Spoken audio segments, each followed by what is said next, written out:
Nightcast. Stephen Lloyd Gilbreth brings you the current news from the world today and how it relates to Bible prophecy. Understanding the end-time events leading to the peaceful world tomorrow. Ladies and gentlemen, Stephen Lloyd Gilbreth.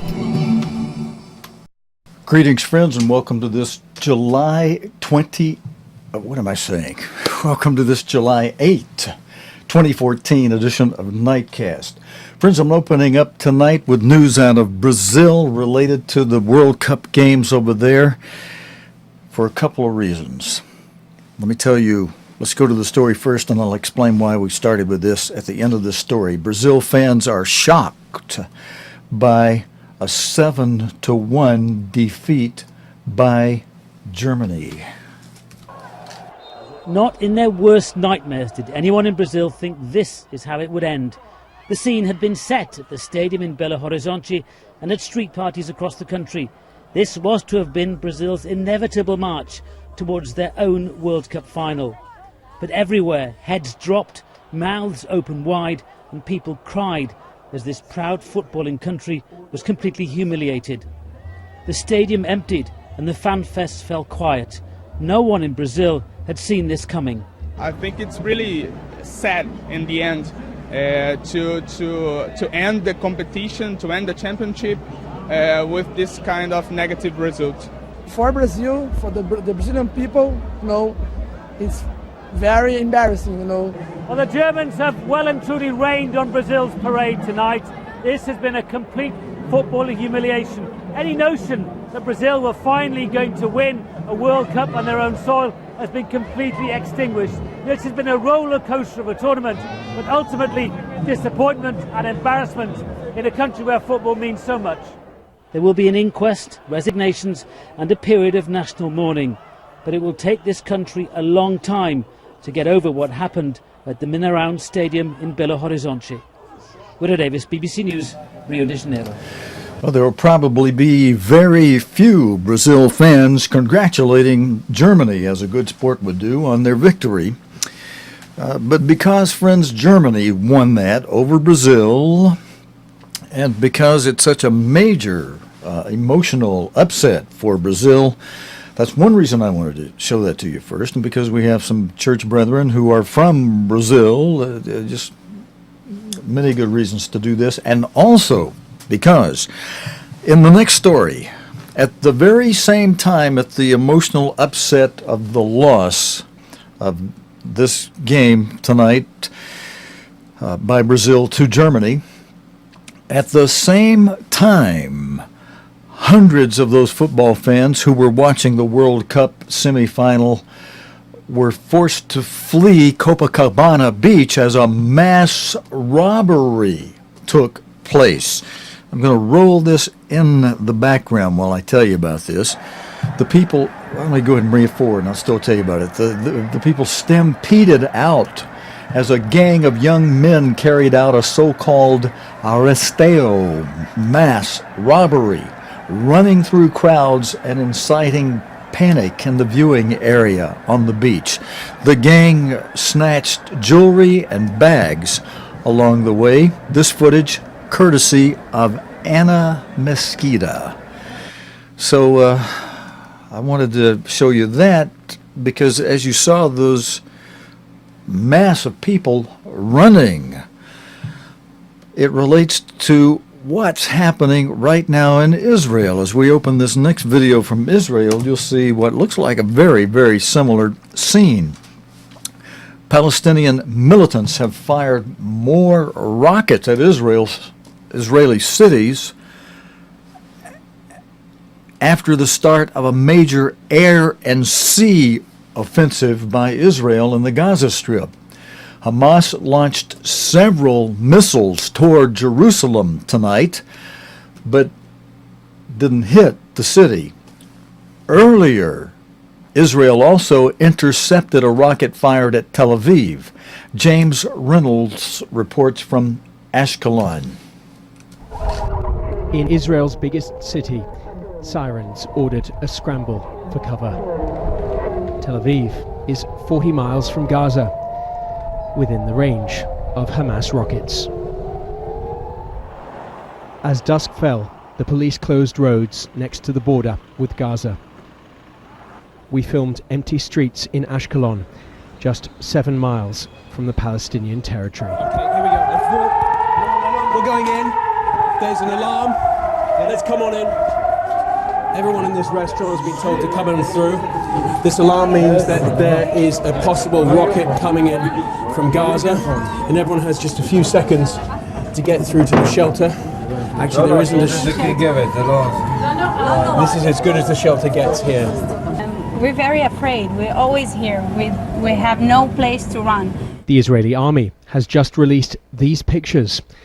They appear to show Palestinian gunmen coming from the sea next to Gaza to attack Israel.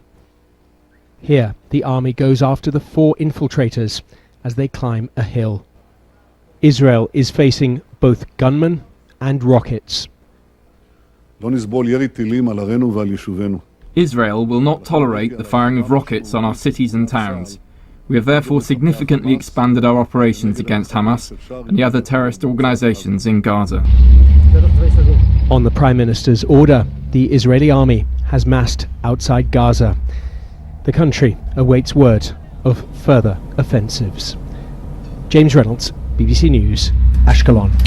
James Reynolds, you and Yolande Nail, very brave reporters to be there in Israel with all of this going on around you, and yet being right there where the action is and bringing us these reports. We go next to Yolande Nail for a report where Israel says it is ready for escalation of the Gaza conflict.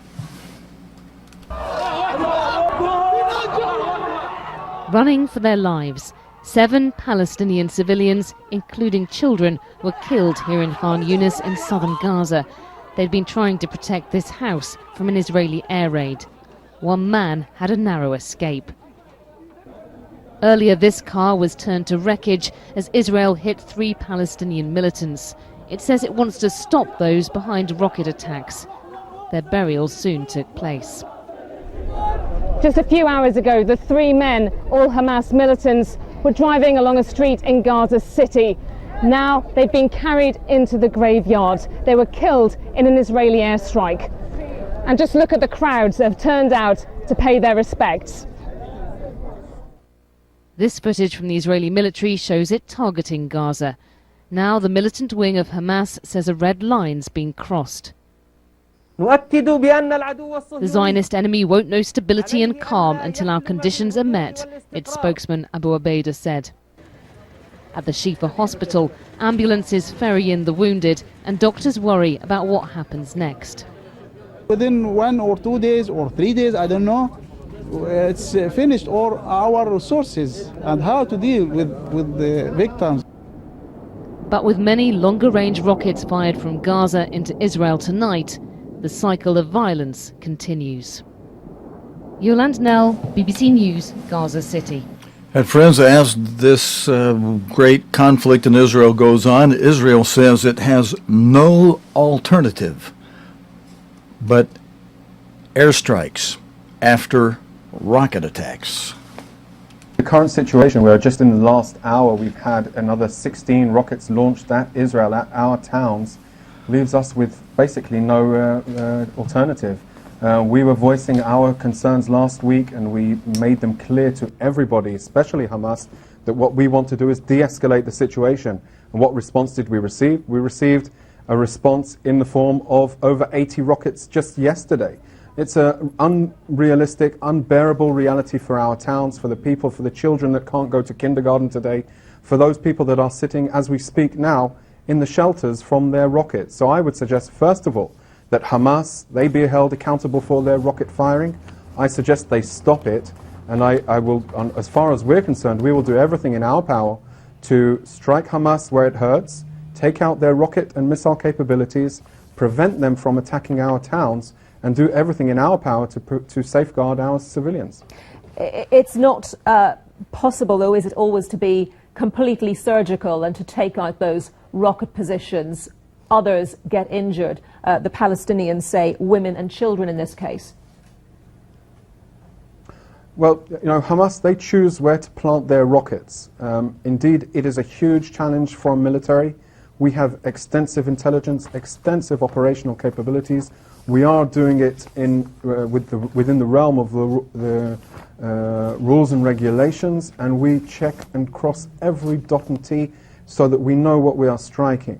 Indeed, it is a hard, extensive mission, but I think what is most important here is why don't Hamas just stop shooting rockets? I mean, that's what's brought it all to happen. Friends, that was Israeli Army spokesman Lieutenant Colonel Peter Lerner, who said that Israel had no option but to launch strikes as rockets were targeting Israel towns. In this next report, we go to Gaza with BBC reporter Rushdie Abu Alouf.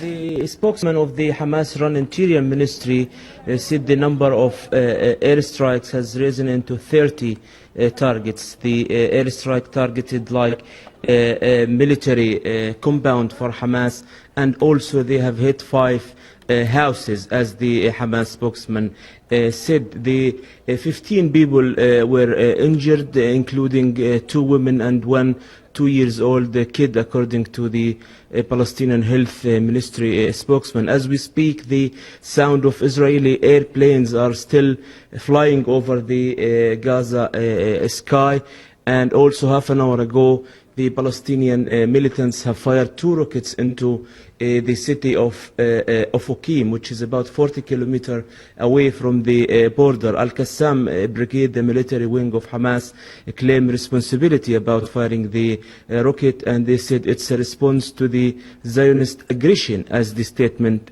put. Rushdie, in your opinion, is this escalation the start of continued battles, or are we seeing this as perhaps a spike? There was some kind of talks about ceasefire or truce brokered by Egypt a couple of days ago, but in the ground things are escalating almost every hour. When we see like Israel saying like more than 80 rockets were fired at Israel at a range, some of them at a range of 40 kilometers, and Israel carried out 30 airstrikes in Gaza. This is a big escalation. The spokesman of Hamas, Sami Abu Zuhri, he said tonight that there is no way to talk about ceasefire while Israel is continue its aggression, as he said, in Gaza, and he said that Hamas will continue to fire rockets and Israel will pay the price, as the statement said. Friends, before we transition now to some other stories for tonight, I've got a 45-second video piece produced by the BBC that kind of summarizes what's happening there in Israel. Good piece to transition with, and this piece has music with it, but just a note for our licensing agents, every bit of this music, as I checked it, is actually owned by the BBC and not someone else, so we should not have a content ID problem with this little 45-second summary of what's currently going on there in Israel and Gaza. Israel launches a major airstrike on the Gaza Strip after Hamas fires dozens of rockets. At least 14 Palestinians have been injured. Overnight, Israeli planes struck 50 targets. Hamas has responded with more rockets. The airstrike targeted like a military compound for Hamas. The 15 people were injured, including 2 women and 1 2-year-old kid, according to the Palestinian Health Ministry spokesman. And, just in the last hour, we've had over 16 rockets launched at Israel. This is an unacceptable situation. It's our obligation to safeguard the cities of Israel. Okay, friends, let's transition now to some news out of California, where rescue workers have passengers from a derailed roller coaster in Valencia, California. 2 people were sent to the hospital with minor injuries after a tree branch caused problems with the ride at Six Flags Magic Mountain amusement park.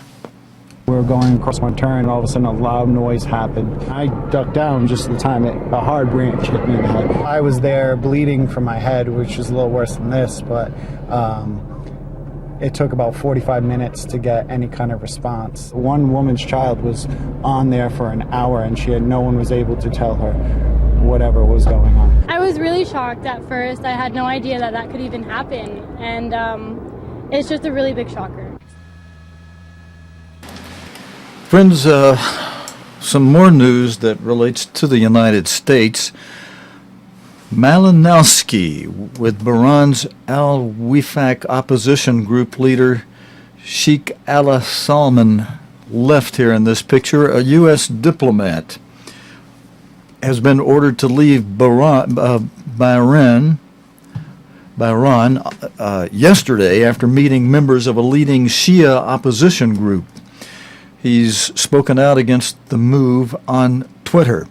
Tom Malinowski, United States Assistant Secretary of State for Democracy, Human Rights, and Labor, said the decision was, quote, about undermining dialogue, end quote, in the country. The diplomat met members of al-Wifaq, which the foreign ministry said was an intervention in domestic affairs. Protest by members of the majority Shia population have been ongoing. Let me see, what else to tell you about this?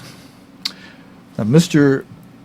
Malinowski tweeted on earlier today, Bahrain, he said, seems Bahrain government decision not about me, not about him, Tom Malinowski, but about undermining dialogue. Another quote, those committed to reconciliation should not be deterred. Mr. Malinowski arrived in Bahrain Sunday for a 3-day trip and was expected to leave late today, according to U.S. officials. While there, the diplomat had meetings scheduled with al-Wifaq government officials and a leading human rights activist. In meeting al-Wifaq, Mr. Malinowski's actions ran, quote, counter to conventional diplomatic norms, end quote, the foreign ministry argued. Yesterday, U.S. State Department spokesman Jen Psaki said the United States was deeply concerned by Bahrain's demand. The government of Bahrain is quote, is well aware that United States government officials routinely meet with all officially recognized political societies, she said. I thought I had another picture related to that story.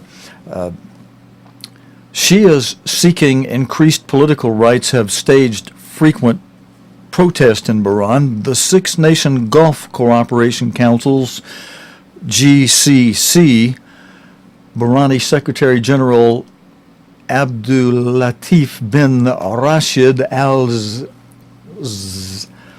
Zayani later said Mr. Malinowski's actions did not reflect historic bilateral relations between his country and the U.S.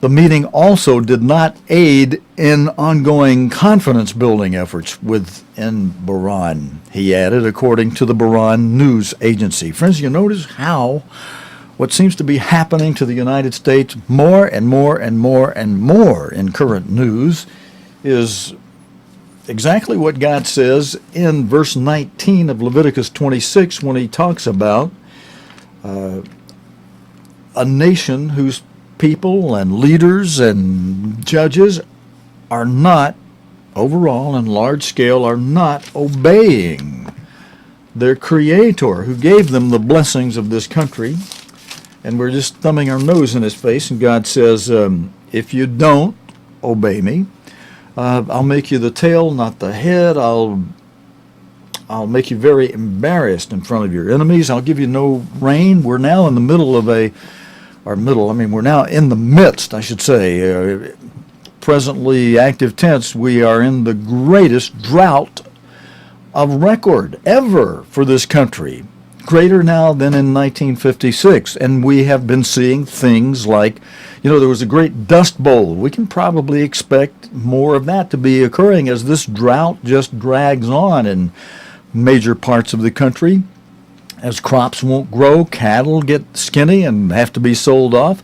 Now, we do have rain here and there, and we have floods in some places. So people go on as if it's not noticed, except for one thing. Keep looking at your grocery bill, friends. I don't know if you've noticed, as I have, some things that I used to buy, like ears of corn. I used to buy 4 for $1 in one of my favorite little stores. I'm now paying $2 for those 4 ears of corn.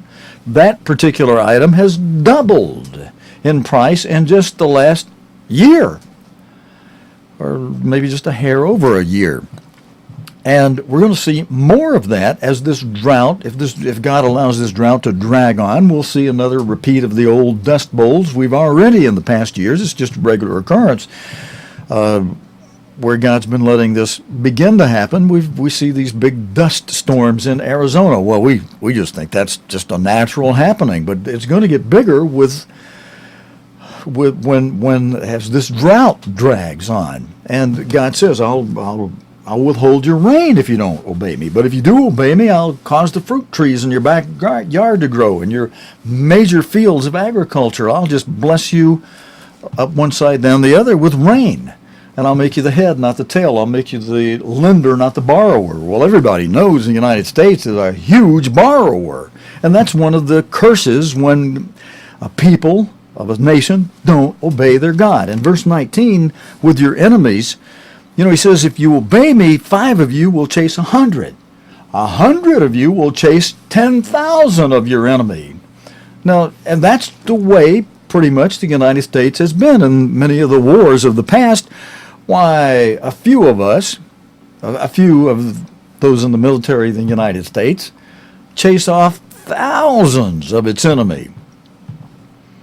But God says, if you don't obey me, I will break the pride of your power. This story we're talking about tonight, we're looking at another slap in the face of the people of the United States. One embarrassing story after another. Last night, as you heard, we had Germany, which surrendered to the Allies, which includes the United States, United Kingdom, France, and Russia, is now acting very aggressive itself, and is offended because the United States has another spying allegation against Germany.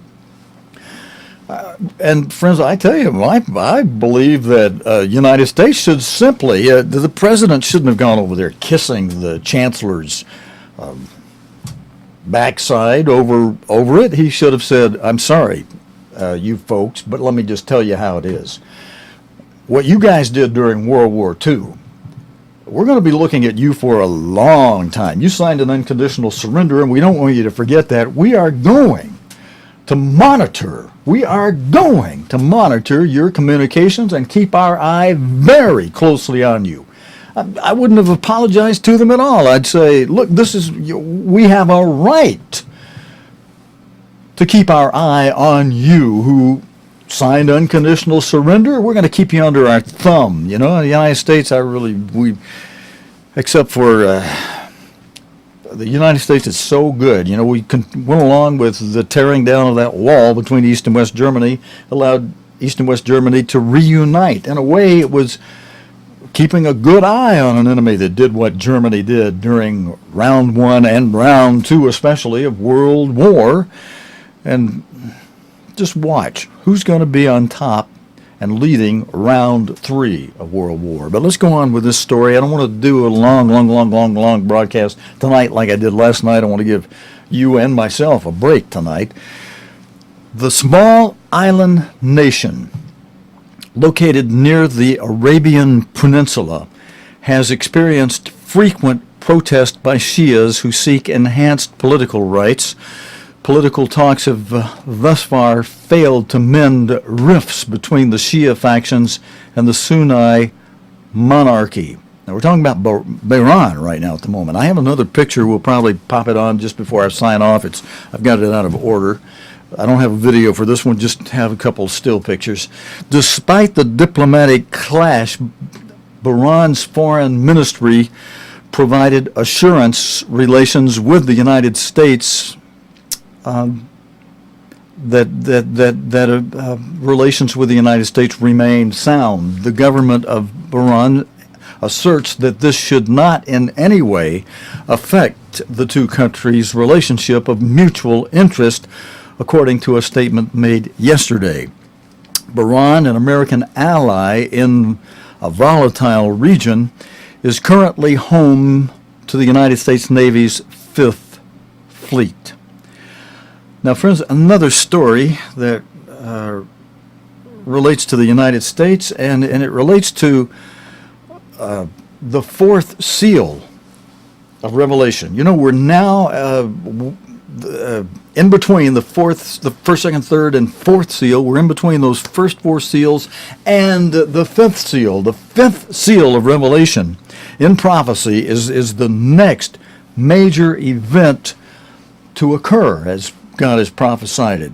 And what leads up to knowing that the 5th seal is about to break is increased activity, especially in this 4th seal, which Revelation depicts as a pale horse whose rider is named Death, alongside whom rides Hades, hell, the grave. And Jesus Christ described the activities and characteristics of this deadly horse primarily in the term loimos, meaning disease epidemics, pestilence, the plagues of Egypt. He also described seismus, commotions in the air, gale force winds of all kind, and earthquakes, commotions on the ground, including tsunamis and volcanic eruptions and wildfires and flooding and etc. And tarak, trouble, not the major mega trouble of the 5th seal yet, but trouble that builds toward that.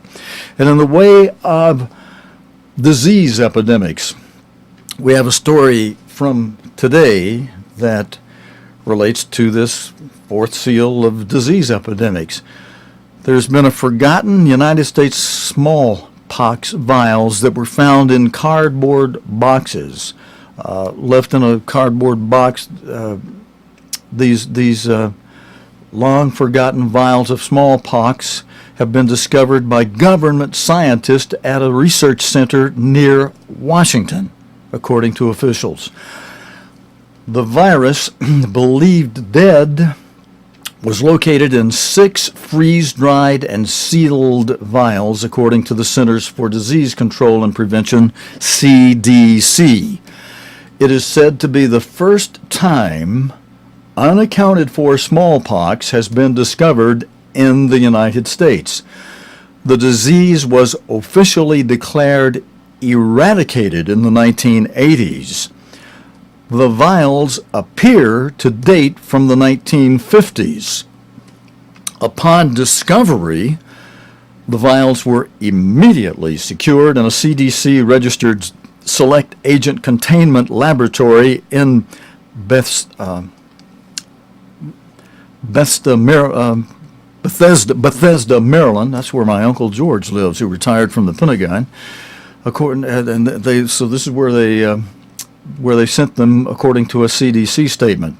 There is no evidence that any of the vials labeled variola have been breached, and on-site biosafety personnel have not identified any infectious exposure risk to lab workers or the public, the statement added. Government agencies were notified of the discovery on July 1st after National Institute of Health NIH employees discovered the vials labeled variola, also known as smallpox. The vials were located in an unused area of a storage room in a Food and Drug Administration laboratory on an NIH campus in Bethesda. The vials were subsequently transformed to a secure facility in Atlanta, Georgia, on, what's today, July 8th? They were transferred there yesterday on July 7th. The smallpox vials were transported to a secure CDC facility in Atlanta, Georgia. That's only 3 hours away from where I am in the Birmingham, Alabama area. And that's where college friend of mine, classmate college friend of mine, Mark Flynn, lives in Atlanta. Mark, you got that stuff sent over there to that facility in your town. Tests will be conducted on the material to determine if it's viable before it's destroyed, the CDC said. The virus may remain deadly even after freeze drying, though it's typically kept cold to remain alive. The CDC also notified the World Health Organization, WHO, of the discovery. The WHO currently oversees 2 designated repositories for smallpox, one in Atlanta as well as one in Russia. It is not the first time vials of smallpox have been unexpectedly discovered. Several were found at the bottom of a freezer in Eastern Europe in the 1990s, according to media reports. Now, there's another story, friends, related to that fourth seal in tonight's news. Officials in Pakistan say the displacement of more than 800,000 people from the tribal region of North Waziristan, where the Pakistani military is battling militants, has led to a health crisis in the northwest of the country. Many of the refugee families have relocated to the town of Banu, where under-equipped hospitals are being overwhelmed with patients. And we do have a report from Banu, a video report on this, with Shazeb Janlani reporting from Banu. Typhoon Noguri is a real monster. These shots... All right, I take that back. Apparently we don't have that video. So let's go on to another story that also relates to the fourth seal, because that fourth seal includes activities that Jesus Christ would happen between famine, the third seal, and the Great Tribulation, the fifth seal. So the fourth seal is not only the major thing of Loimos, disease epidemics, pestilence, the plagues of Egypt. Jesus Christ snuck in there a couple other things that we should be watching for between famine, the third seal, and the next major event to happen in prophecy, the fifth seal, Great Tribulation. He said that we would have seismic conditions, and that's been rendered in the King James Version only as earthquakes. But if you look in your English, Greek lexicons, you'll see that the word Jesus Christ used, which was seismos, S-E-I-S-M-O-S, it means seismic activity, seismic conditions. It means commotions, as the examples are given, commotions in the air, such as gale force winds is one of the examples, and that it would include hurricanes, tornadoes, typhoon activity, any commotion in the air, which can also include terrible thunderstorms and rain. They start up there in the air, and of course then pummel the earth, hailstones sometimes, and sometimes resulting in flooding. And commotions on the ground, and the example is given of earthquakes, but commotions on the ground are more than earthquakes. They include volcanic eruptions, tsunami waves, and flooding, anything that can be a commotion, a seismic type activity or condition on the ground. Jesus Christ said these things would happen in various places and increase before the next major event in prophecy to happen, the fifth seal, the Great Tribulation. And we're seeing more and more of this activity, such as, I hope this thing doesn't hang up when I back it up, but I'm going to start this video from the beginning about this Japanese typhoon with winds up to 240, let me see, is that kilometers or miles per hour? Let me look a little bit more into this story before we roll the video. Hundreds of thousands of people have been urged to seek shelter as a powerful typhoon lashes Japan's Okinawa island chain.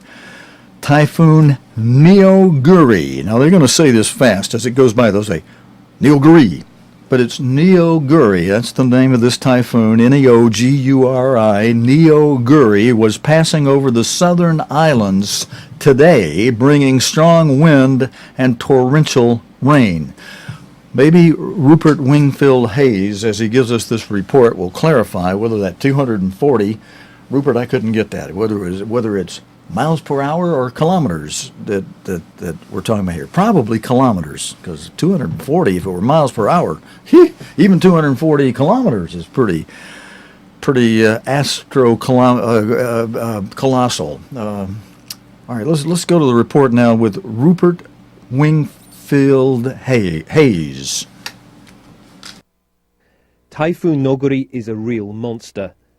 These shots, taken from the International Space Station, show just how big it is.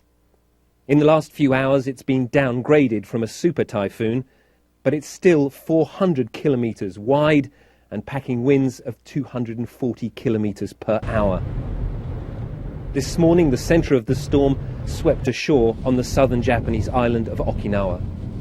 This wooden building was torn from its foundations and dumped into the middle of the road. But so far, the damage has been limited, and most people appear to have heeded government warnings not to go outside. That includes 30,000 US troops who are based in Okinawa. The Okinawans, the Japanese, know typhoons like nobody else.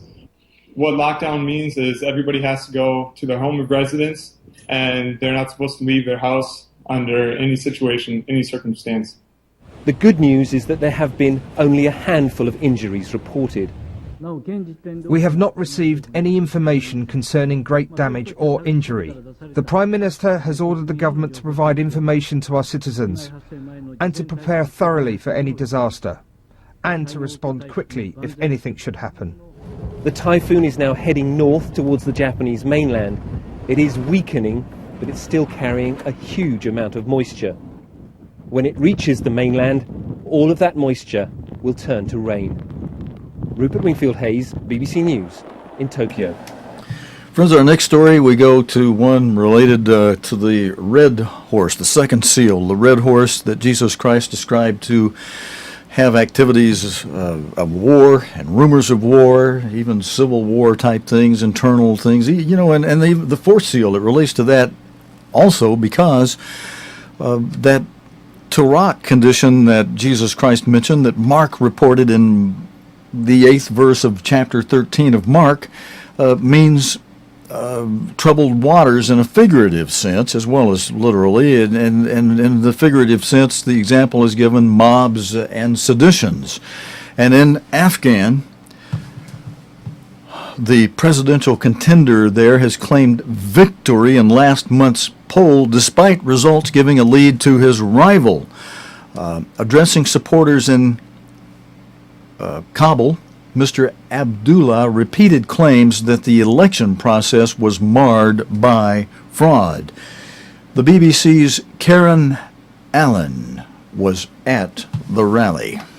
This may look like a victory rally, but no winner's been declared yet. What we've had so far is provisional results that put Dr. Ghani 1 million votes in the lead. That's been totally rejected by the people here and by Dr. Abdullah himself.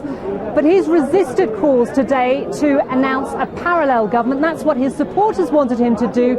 He's asking them for more time, knowing that by announcing some kind of provocative act like that, it could throw the country into crisis. We've already seen a portrait of President Hamid Karzai taken down and replaced with one of Abdullah himself. And he knows that those kind of acts here in Afghanistan could be deeply provocative. later this week, we are expecting the Secretary of State, John Kerry, from the US to come here. Dr. Abdullah told his supporters that the Americans were not here to take sides, but to try to unravel what he sees as the mess of a fraudulent vote.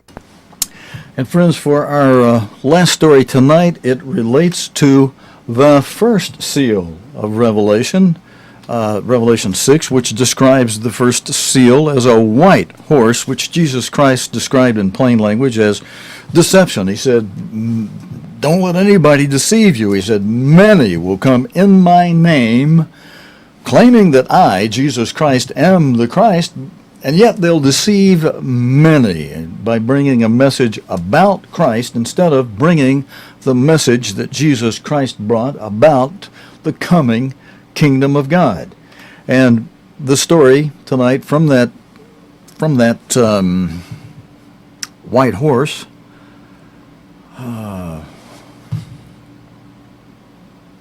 I've got one other story related to war. The second seal. Let's give you this story, and then I'll tell you about what's happening related to the first seal. Let's go to this story first.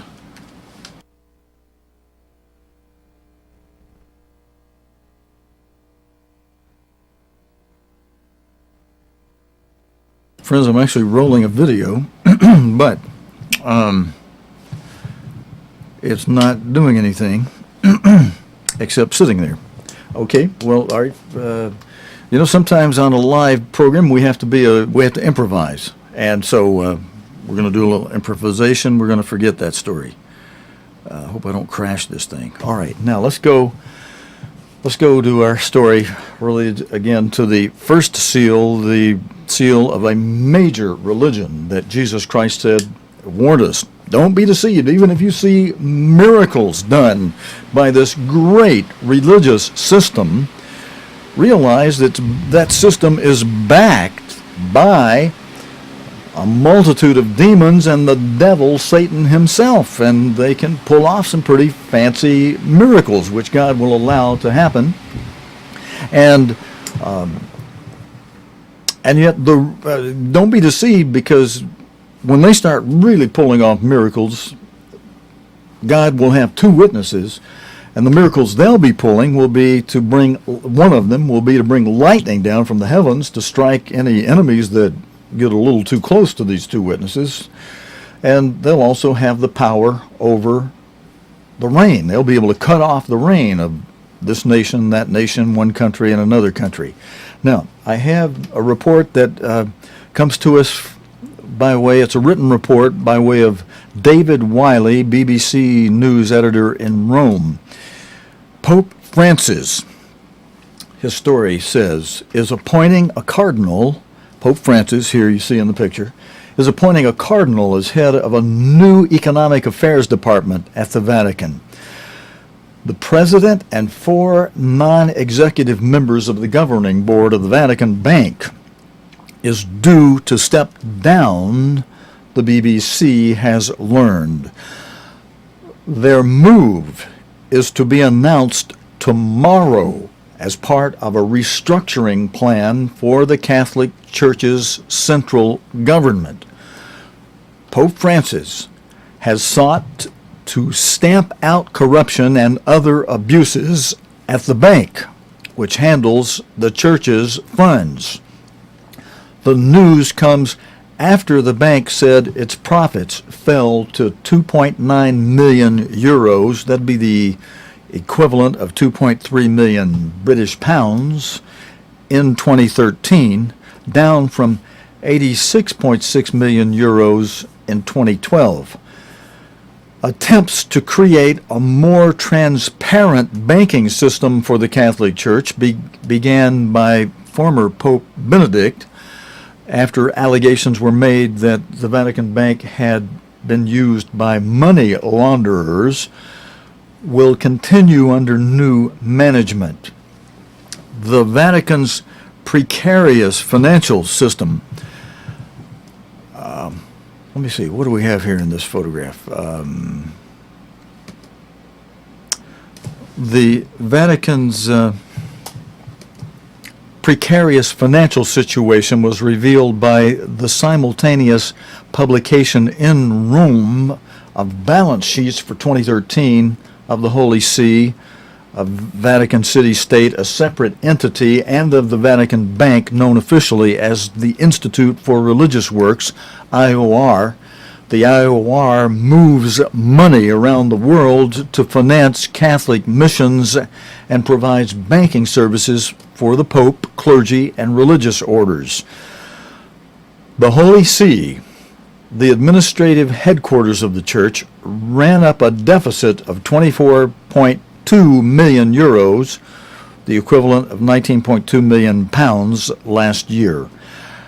However, Vatican City State, the tiny sovereign enclave in the heart of Rome, which derives a large part of its income from tickets to the Vatican museums, reported a profit of 32.3 million euros, the equivalent of 27.5 million pounds.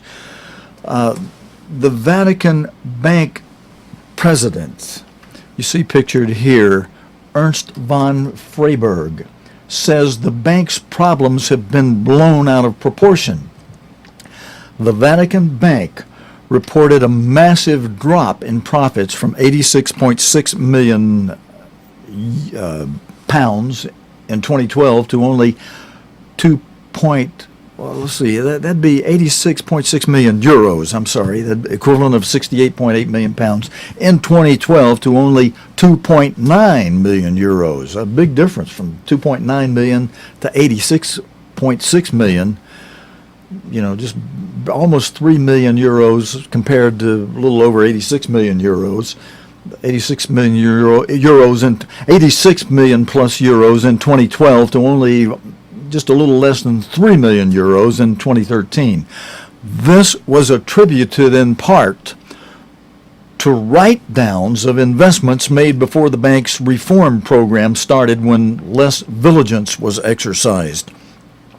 The cost of bringing in American anti-money laundering experts to comb through and vet some 18,000 individual accounts in the Vatican amounted to 7.3 million euros, and as a result of this year-long operation, Pope Francis has called to Rome the former head of the Catholic Church in Australia, Cardinal George Pell. He will head a new economic affairs department at the Vatican with the oversight of all the Vatican's financial dealings and will report directly to the Pope. Friends, I wanted to give you this story because things are happening behind the scenes that we should be aware of because of the way this huge organization, the Roman Catholic Church, affects the beliefs of the people of the world, which Revelation 12 verse 9 relates. They related to the white horse. We just tell it like it is right here, and they relate to Revelation 12 verse 9. They are under the influence of the god of this world, who the God of heaven says in his word in Revelation 12 verse 9, and the great dragon was cast out, that old serpent called the devil and Satan, who deceives the whole world. And who does he do it through? He does it through a great, vast, huge megalopolis religious system, which has great banking. They're so huge that their offerings and tithes, money people sends in, produces a great banking system. Again, this is Vatican Bank President Ernst von Freiberg, appointed by former Pope Benedict just before Pope Benedict's retirement in February 2013. And now he'll be replaced by a French businessman, Jean-Baptiste François. The Vatican Bank has lost 3,000 of its customers, leaving about 15,000 current accounts still active. I just changed the slide, but I'm waiting for it to cycle. In an exclusive interview, it'll change while I'm telling you about this, in an exclusive interview with the BBC in his Vatican Bank office looking out over St. Peter's Square,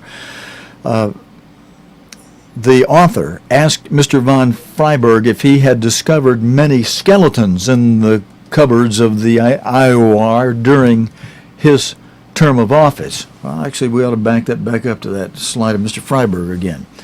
Mr. Freiberg replied, "Only small ones. There is much less to the IOR than people think." He said, "We're smaller than most small-town savings and loans, savings and loan banks in the world, and the same is true of our skeletons." Quoting him further, he said, "Whatever we found is much smaller than you might believe reading up about the Vatican Bank in the media," he added. According to the IOR website, the total assets of the Vatican Bank amount to 5.9 billion euros, 4.7 billion pounds.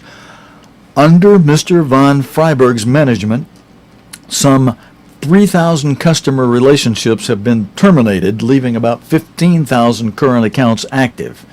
And friends, that's the news we have on that from the Vatican. I do have this little piece of news as we close tonight for you, related to Greece. And we're going to be watching for the rest of this story to bring to you tomorrow night. Greece, the Greek public sector workers today started a 24-hour strike. And again, we'll be watching this to bring you results of that on tomorrow night's report. God willing, Creek Don't Rise. We'll be back here again Wednesday night. That's it for tonight's Tuesday night report here on Nightcast. Friends, thanks for joining me. Until next time, your host, Stephen Lloyd Gilbreth, saying good night, friends.